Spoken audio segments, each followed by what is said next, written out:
Hello students. So students, in the previous class in the chapter that is chemical reaction and equation, we have started with that of a chemical equation and we have understood all the different characteristics of a chemical reaction. If we talk about the chemical reaction characteristics, so we have seen the 5 characteristics including evolution of a gas. You see that there are reactions which occur and along with the product, gases are also evolved. So when the gases are evolved, we will say that the reaction has taken place. We have seen some of the examples also. Same thing with the formation of precipitate. It means in a reaction, when the product formed, the precipitate formation also occurs. Then change in the color, the product which is formed here the reactant color, then the formation of the product color is different from each other. So that it defines the change in color and that will be help in telling that this is a characteristic of a chemical reaction. Same thing with the change in temperature. You see that there are reactions occur in which when heat is absorbed by the reactant so that they can react with each other. It means the reaction can take place only when the reactant they react with each other, and for the reactant to react each other there is a need of a heat. So they absorb heat and formation of the product occur. Now when you touch the product, when you touch the reaction in which the reactant react together, then you will find that that particular flask or the container wherever the reaction is taking place, it is supposed to be very cold. Okay, so the temperature of the reactant is higher than that of the product, or we can say that here the temperature decreases. Why? Because heat is absorbed. So when heat is absorbed, so the temperature decreases. And on the basis of that, we can say that there is a change in temperature up. Then if we talk just opposite to that in the change in temperature, so there are reactions which are so vigorous that there is no need of a heat of energy. So when they react together, they instead of absorbing the heat, they used to release the heat. They used to produce heat.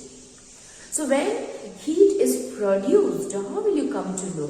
So again, by touching the test tube, the beaker or the flask, wherever wherever the reactants are reacting together, after the formation of a product, when you touch the glass, then you will find that it is hot.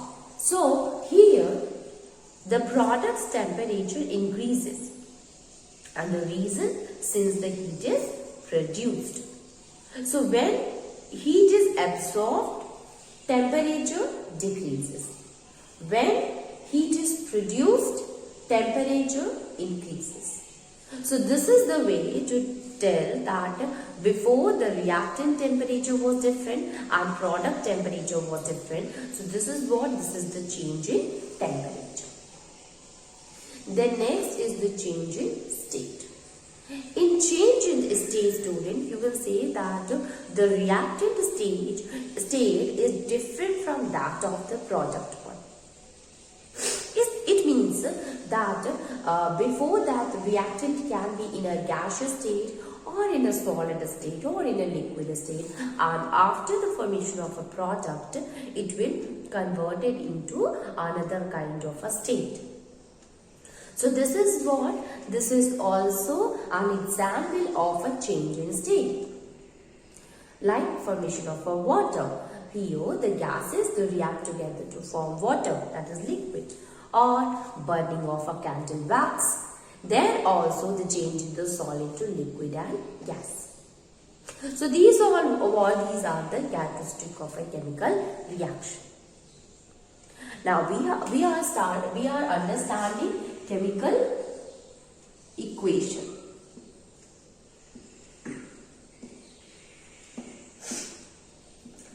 So when we were talking about the chemical equation, we have said one thing here, student, and that is chemical equation is a process in which you can say it's a kind of a schematic representation in which a chemical reaction is represented in the form of a formulas or symbols. And I had tell you about this with the help of the example also. Let me give you another example and try to understand the definition again. So you see that if suppose we will take magnesium and oxygen, when they react together, there is a formation of a magnesium oxide. So here, this is the symbol of the magnesium. We are taking here a magnesium ribbon, and when we burn in the presence of air presence, you know that oxygen is support combustion. So instead of using the other, we will going to use with the oxygen. So magnesium represented by the symbol that is Mg. Oxygen gas, which is represented by a formula that is O2, and the magnesium oxide, which is a compound formed here, its formula is also magnesium oxide. So you can see here that this is what? This is whole a chemical reaction, and to represent this chemical reaction, we use formulas, we use symbols. And now we call it what? A chemical equation. Okay, so this is what? That when you represent it with the help of symbol or formula, that is a chemical equation, students. Word equation? Word equation occur when you take the magnesium written as magnesium oxygen gas. Magnesium plus oxygen will form magnesium oxide. Now this is what? This is representing a chemical reaction in a word form, and that is also called as a word equation. Okay, now let us see here. Now the thing which you have to see here, and that is reactant, and you know that the students that we used to represent reactant at the left side. Left side, reactant. Right side, product. And in between that, there is an arrow. What is the role of this arrow? It explains that the reaction has been taken place between these two reactants, and the result is this. Okay, and that is why the arrow is showing in this direction. Now, moving on, and we will see in a chemical equation only, and that is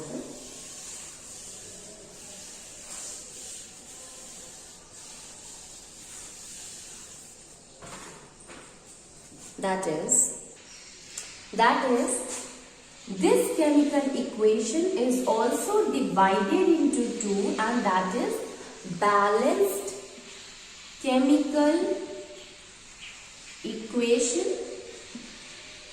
and the second one is unbalanced chemical equation. Okay, so we will write here unbalanced chemical equation. Balanced chemical equation and unbalanced chemical equation. Now you see here, student, what does that mean? We have written the chemical equation, and when we talk about the balance and unbalance, it means the number of atoms at both the sides must be equal. It means the number of a magnesium atom at the left side must be equal to the number of magnesium atom present at the right side. The number of oxygen atom present at the left side must be equal to number of oxygen atom present at the right side. I'll tell you how is it so. So you see that this is magnesium and this is oxygen, and when they react together there is a formation of a magnesium oxide. So this is what, this is a chemical equation. Now if we apply the two concepts here, that is balanced or unbalanced. What is the meaning of a balanced, student? Normally when we use the term, it means here if we are talking about the two things, it is balanced. It means the thing which is present at the left side, at the right side, both must be equal. So then we will call it as a balanced one. But if a thing which is present at the right side is more, it will goes down, and the thing which is present at the left side is less, is having less mass, or is less, comparatively less to that of the right one, it will be the lighter one. It will remain in the upward direction. So this will cause an unbalanced situation. So we can say that balancing means both and the thing must be equal to each other. When we talk about the balanced chemical equation, so in a chemical equation, you are knowing there are two things. First is the reactant, second is the product. It means the reactant must be equal to the product. Now, how the reactant must be equal to the product? So, the number of atoms present in the reactant side and the number of atoms present at the product side, both of them must be equal. You can see here from this. Here, magnesium is 1. Okay, you can see there is no other atom is attached with it. So, here also magnesium is 1. So, here the magnesium is balanced. Right? What happened in case of oxygen? You can see that here it is O2. O2 means there are two atoms of oxygen. It is like this only. It means two oxygens are attached with each other, and thus there is a formation of a O2. But at the right side only one oxygen is there. So it is what? It is a quite unbalanced. It is not a balanced one. So we can understand by this equation that this whole equation is supposed to be a unbalanced equation. Now let me tell you one thing, that we are talking about here a chemical equation. It means this whole equation must be balanced. It is not like that one of the atom is balanced and other one is not balanced. So this one is a balanced chemical equation, this is the unbalanced chemical equation. No. We are talking about the equation. So this whole equation and the number of atoms present at the reactant in the equation and the number of total atoms present at the product, both must be equal. Now we will discuss about that okay, you have understood that this is an unbalanced chemical equation, and how we will make it balanced one, we will discuss it later. But the question which is arised here, that what is the need of balancing the chemical equation? Okay, before we go further, let me balance it. Then I'll tell you that how we have balanced it. Now you can see one magnesium is there, one magnesium. There is two oxygen. So I am writing here two oxygen. Okay, now it just becomes two oxygen, and here the magnesium. It is two magnesium occur, students. Now the magnesium become unbalanced. So we will maintain it by putting a 2 to that of the reactant side. Now you can see two magnesium at the reactant side, two magnesium at the product side. Two oxygen at the reactant side, two oxygen at the product side. So in both of the cases, magnesium, oxygen, number of atoms present at the left side is equals to the right side. So now this will become a balanced chemical equation. Remember, student, before that it was an unbalanced chemical equation. Right now, since both of the reactant, their number of atoms is equal at both the sides, so they are supposed to be a balanced chemical equation. Now the question which is here, that why there is a need of balancing a chemical equation? So I am writing it.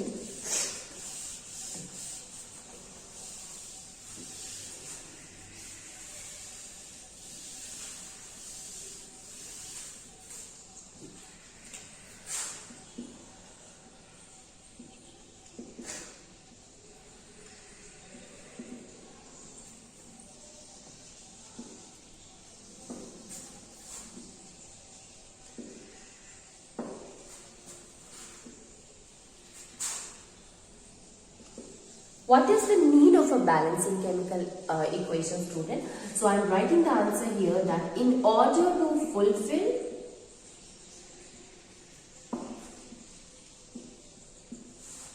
law of conservation of mass.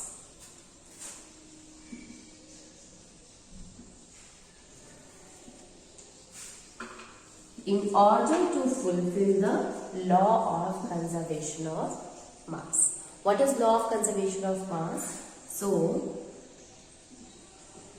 it states that mass can neither be created nor destroyed. This we have already studied in class 9, students. Okay? Neither be created nor destroyed. What does that mean? That number of, or we can say mass of the reactant is, that is, total mass at the reactant side, total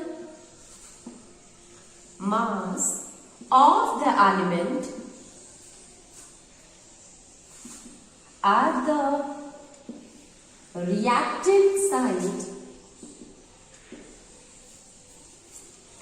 is equals to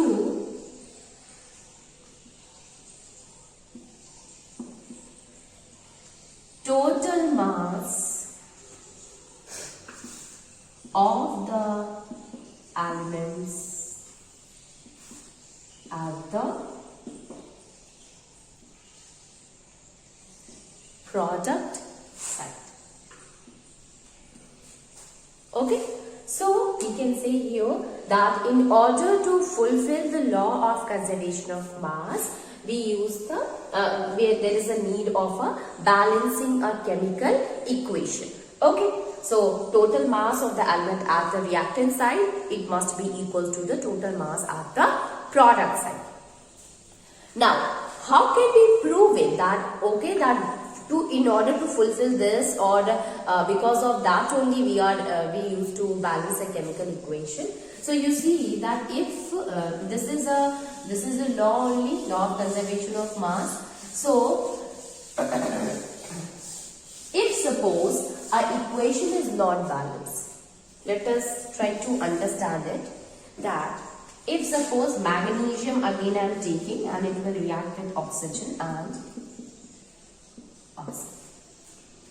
You know that the mass of the magnesium is 24.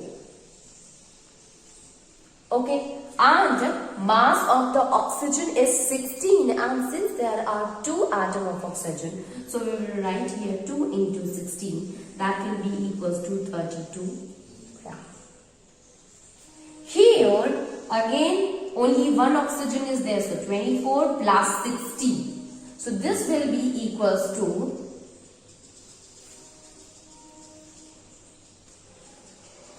40 gram.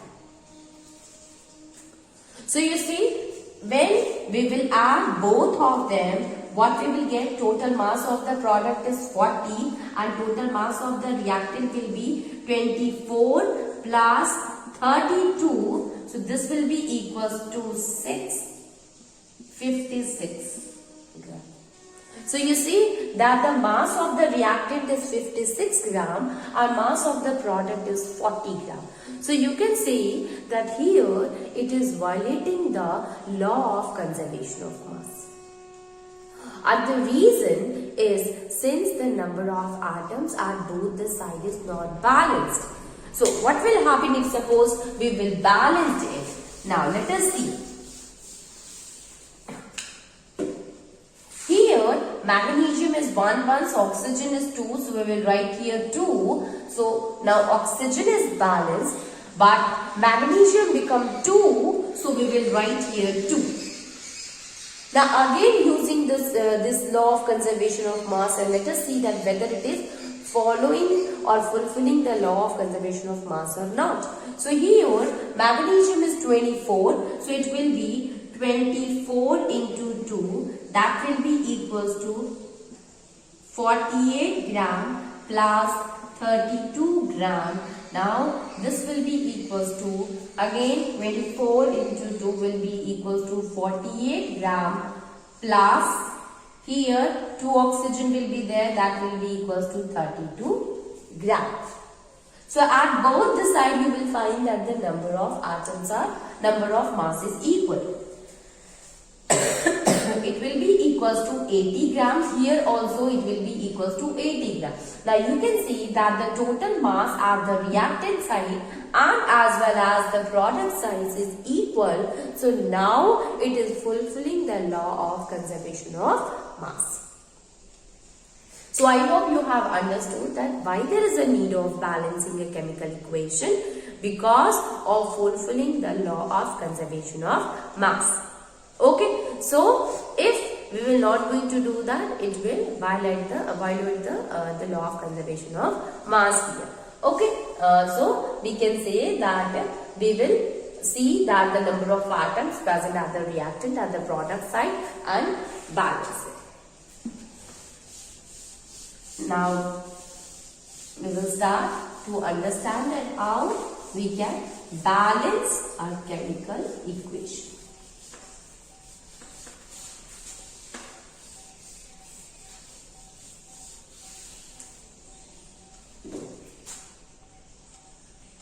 So we can write the definition of a balanced chemical equation and unbalanced chemical equation. So a balanced chemical equation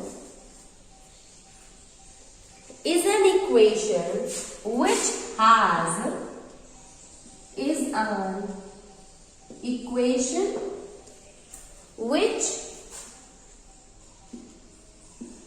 has equal number of atoms at both sides, that is on the reactant and the product side. Okay, has equal number of atoms of each element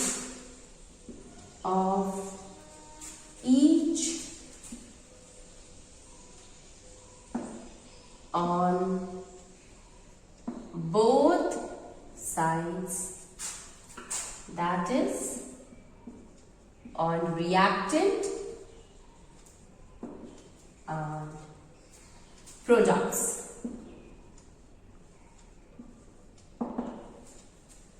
While in case of an unbalanced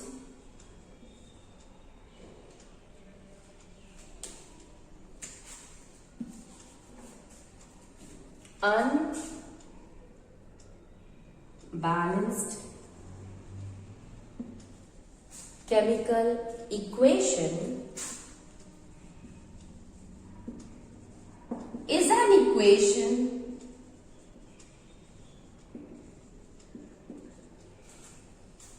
in which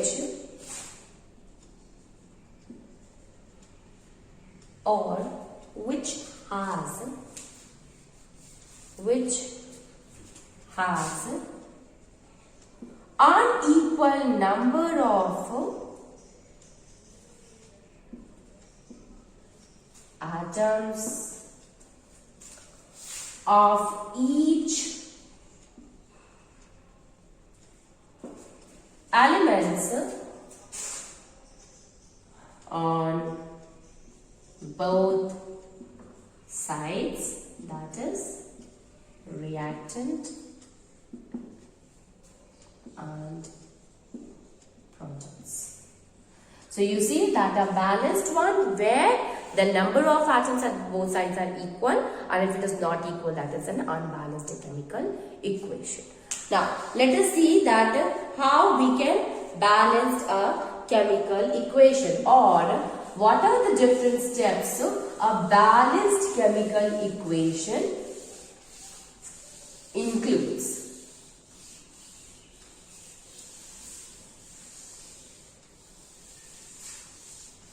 So let us write the steps first.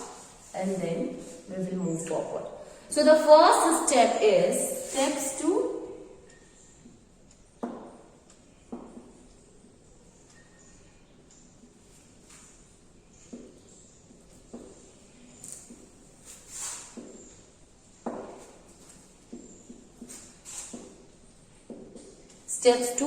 balance chemical equation.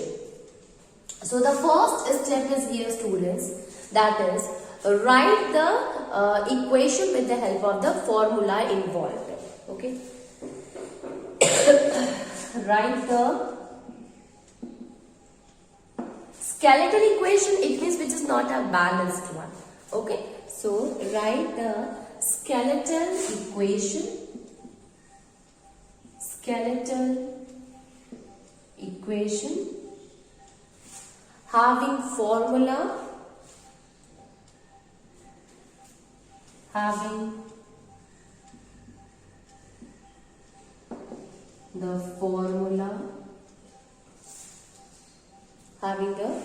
formula of each species involved. This is the first step.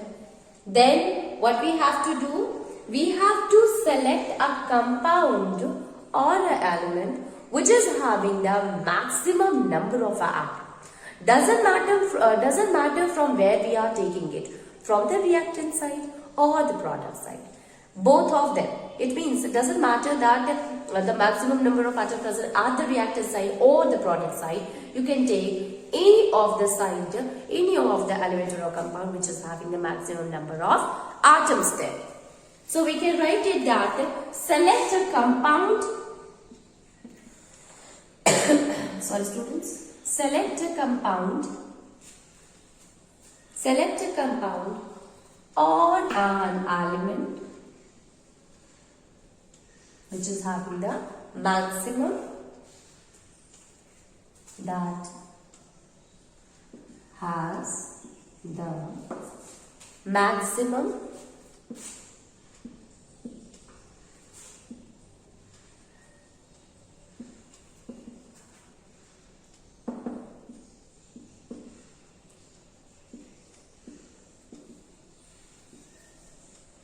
it may be at reactant or product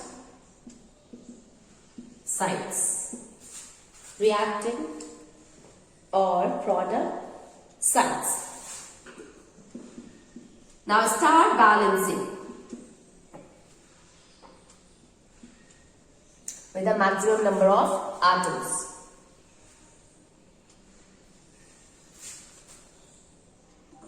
Start balancing the atom which appears maximum time, which appears maximum times by multiplying it with a suitable number. Multiplying with a suitable number. What is the meaning of a multiplying with a suitable number? We should use that number which help in balancing it at the reactant and the product side both, and it varies with the different equations. Now what we will do, we will balance the other elements or other atoms also one by one, and if it is required we will use a suitable number and multiply with the whole equation. Okay, so balance other atoms taking one by one.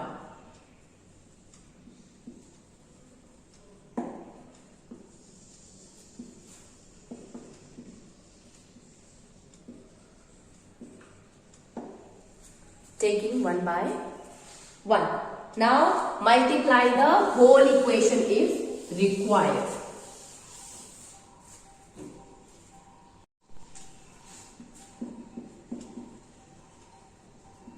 Multiply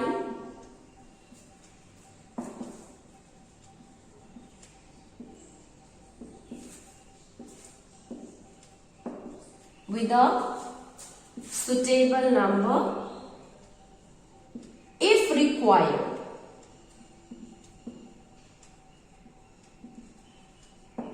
And finally, check each atom number at both the sides.